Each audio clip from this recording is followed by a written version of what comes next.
Morning అవర్స్లో ఈ road మీద ఒక టిప్పర్కి హిట్ అయ్యి యాక్సిడెంట్ కావడం జరిగింది. సో హిట్ అయిన తర్వాత కొలిషన్ వల్ల ఫైర్ రావటం, బస్సు కూడా ఫైర్లో క్యాచ్ అయ్యి లోపల ఉన్న ప్యాసింజర్స్ కూడా అరౌండ్ 13 మెంబర్స్ ఈరోజు చనిపోవడం జరిగింది.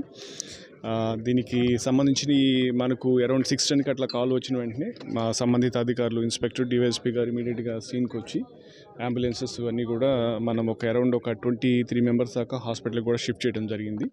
హాస్పిటల్లో ఉన్న వాళ్ళు ఒకరిద్దరికి కొంత ఫ్రాక్చర్స్ తప్పితే మిగతా వాళ్ళ కండిషన్ అంతా కూడా బాగానే ఉంది. మిగతా 13లో ఎవరు అనేది ఒక 5 minutesలో మనకు ఆ ఇన్ఫర్మేషన్ కూడా వస్తుంది. వచ్చిన వెంటనే మనం ఆ సంబంధిత ఫ్యామిలీస్ అందరికీ కూడా ఇన్ఫామ్ చేసి ఇంకా ఫర్దర్గా ఏమి ప్రొసీజర్స్ ఏం ప్రాసెస్ మనం చేయాలో అది దాని ప్రకారం చేయడం జరుగుతూ ఉంది.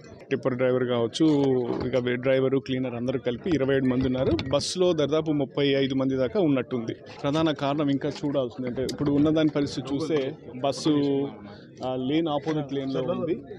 ఇంపాక్ట్ కూడా బస్సు టిప్పర్ వెనక వైపు నుంచి హిట్ చేసినట్టుంది. కాబట్టి టెక్నికల్గా ఎలా జరిగింది అనేది కొంచెం మనం ఇంకా విశ్లేషించాల్సిన అవసరం ఉంది. దాని ప్రకారం మనకు తెలిసిన వెంటనే అది కూడా మీకు తెలియజేయడం జరుగుతుంది.